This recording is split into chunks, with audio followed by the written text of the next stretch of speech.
Okay, everyone, welcome to a tier list, another one. Now, obviously, this is adult shows, which means these are shows that I watched when I was either younger or when I was, even though I still remember them today. Like, fuck. Uh, yeah, there's so many, shows to get through, and we have a lot of them. The Dating Guy. Now, The Dating Guy, there's, 2 seasons, I think. But I remember this show quite a little bit. The characters I do remember. I do remember VJ and I'm pretty sure Sam and the main character. I think the main character was, Mark, because he was the dating guy. He was always the dating guy. But for me, I'll say the show is a B. It's somewhat memorable, but it's,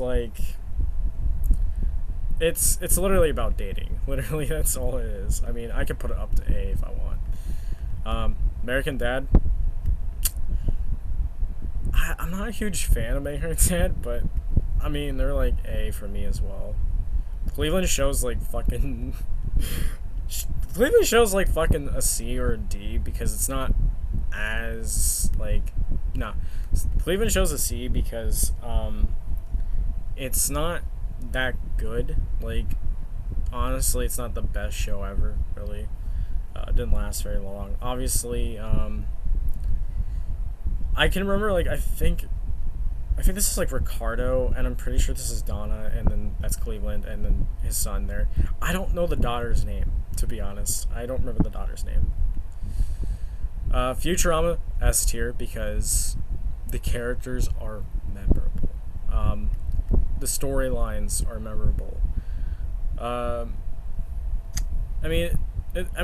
It's about a guy literally just being trapped, frozen, and then he wakes up in the year 3000. It's wow, that's fucking amazing. Three main characters, memorable. Dr. Zoidberg comes to mind. He's doing this and just doing the crab thing. I just remember that so much. Hermes, Amy, I remember all the characters, literally that show. Dr. Farnsworth. Oh my god. Bender.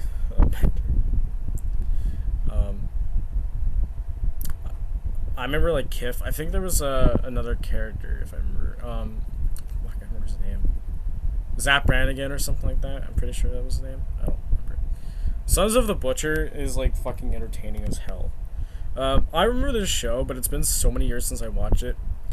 Yeah, there's literally nudity in it, I think, if I remember correctly. I don't remember exactly, but this show's literally A, and actually no, it goes an S because it's underrated.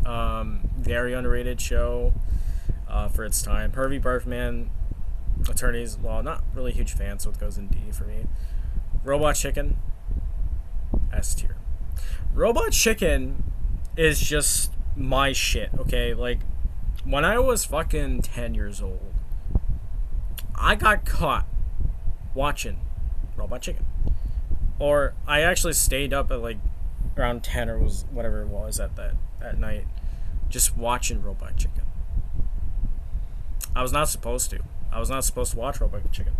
But I watched so much Robot Chicken over the years. It's literally there's so much nudity that's censored. A lot of shit.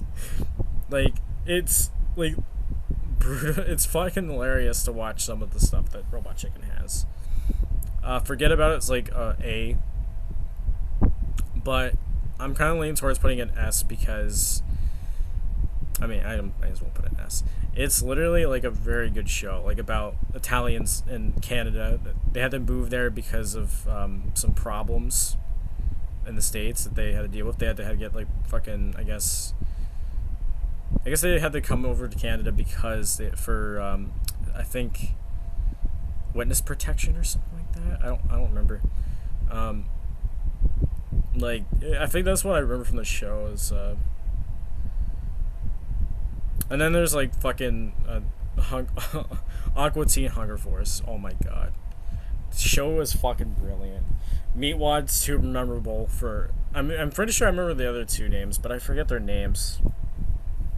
I know their names. I haven't. It's been so long since I watched the show, and just being like, that's very, very good. It's very clever, actually. Watching the show is just like fucking brilliant. Um, yeah, pretty much like really brilliant. Um, Next up, we got like the Venture Bros. Venture Bros is like fucking. I'm obviously taking my glasses off because I don't like when there's like shit like, you know what I'm talking about, but I'm fine with that. I can put it back on if I want to, if I please. Venture Bros is like a fucking B, I guess. Like it's not, it's okay, it's all right, but yeah, no, they're kind of a C for me. I'm not really a huge fan of that show as much as I think I did. Um, Obviously, there's so many fucking shows. King of the Hill is like a B for me. Because King of the Hill, I know they're bringing it back, which is really good. Family Guy has some good seasons and some mixed seasons, okay? Some bad seasons and good seasons. Now, the recent season's pretty fucking good, but, I mean, we're talking about Family Guy here. We're talking about when, you know, back in the day, watching Family Guy and then feeling very good about it. Like, dude, all the characters are always going to be memorable for that show. Same thing with American Dad. But for out of the three shows, I think just Family Guy is just up to S tier due to comedy relief and shit as well. Like I remember like Stewie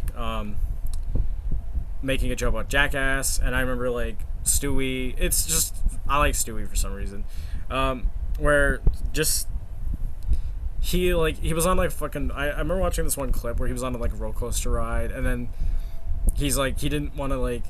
It was like it was really funny, but like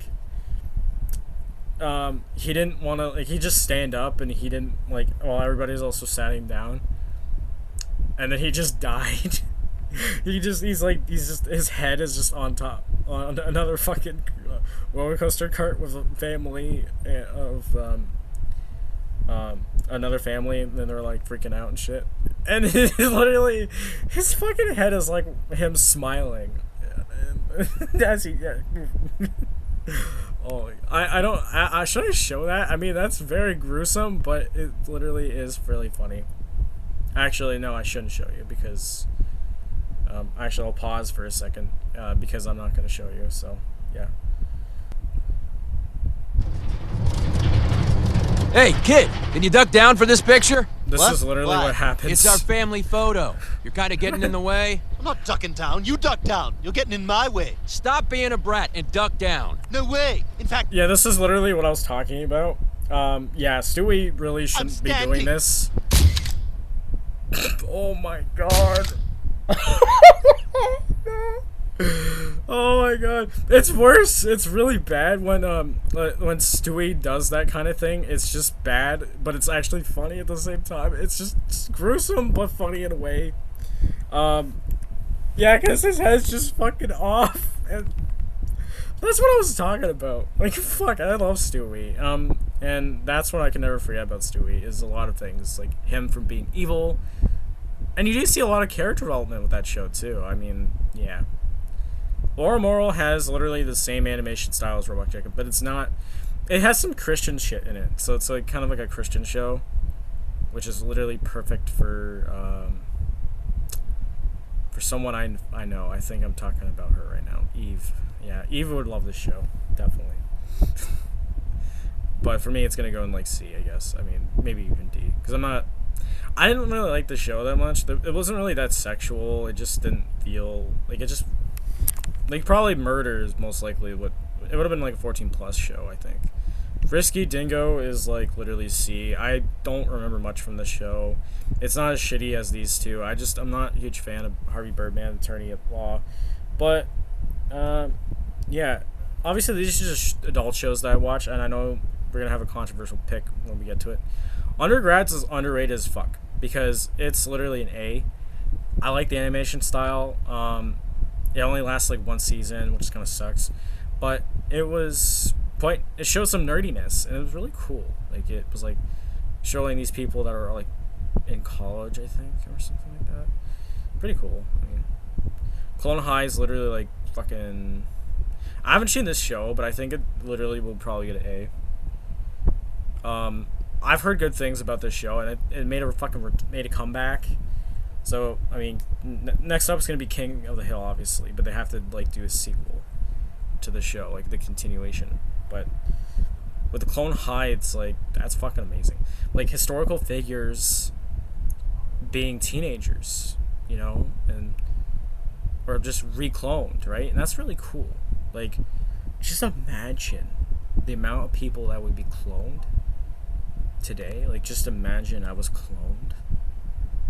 That'd be like fucking interesting. Like, I love that. Like, I love the idea of clone technology. I think I would be cloned pretty easily. Or difficult. Depends on how they clone humans. I don't know if they're ever do that. Rick and Morty. Too good of a show to the point where it's like literally S tier, but I'm kind of leaning towards B right now because I guess I could just do a tier where I'm just like, I'm just gonna do a tier below. I think we're just gonna put it here.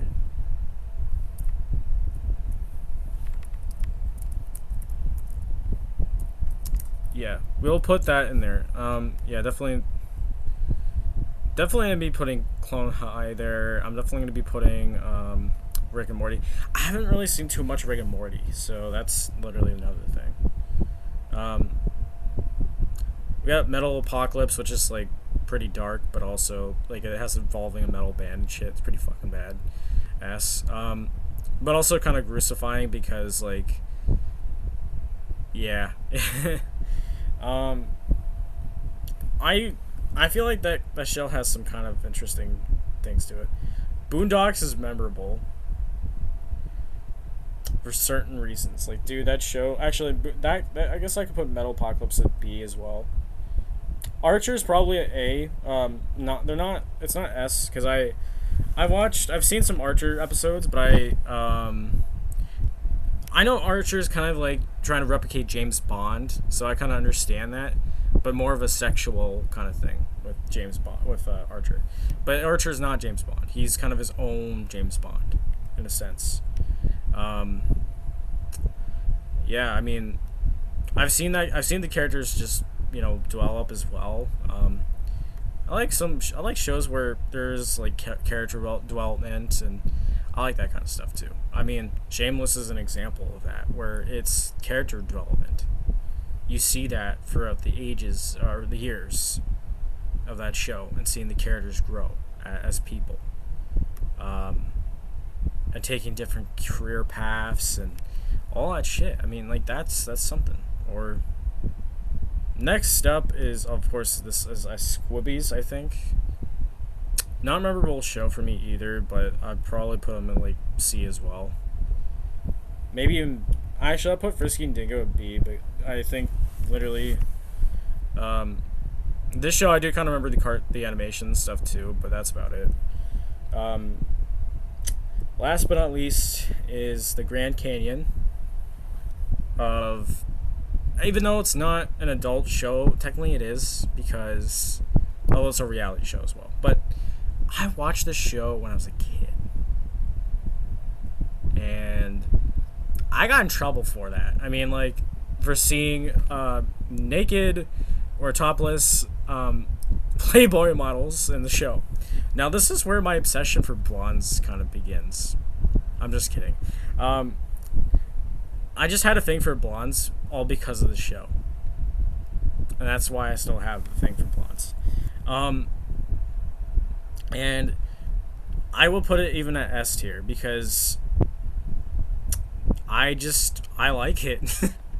I mean, like, the idea of having a series based on the Playboy Mansion and these Playboy, you know, models, and it's really fucking fantastic. Just to see the behind the scenes of how these like photo shoots were done, and how like the amount of nudity you see. Like, I mean, obviously, obviously this is on Prime, but when you try to watch the Prime version, it's all the nudity stuff's literally censored. So there's no point for me watching that. Because when I was younger, I did watch the uncensored stuff. I did. and I can never forget about that because I was very young. My parents literally did get eventually caught on to me watching this show, and they're like, "We gotta fucking do something about this." So they put a password in my cable box to prevent me from watching those shows on fucking Kojiko. I remember on the cable, and yeah, that sucked. Yeah. Would I watch this show again? Yes. I mean, a lot of girls love the Playboy stuff too. So a lot of people do. I mean, especially me. So, yeah. I mean, hope you guys enjoy this video, and I'll see you guys for more content.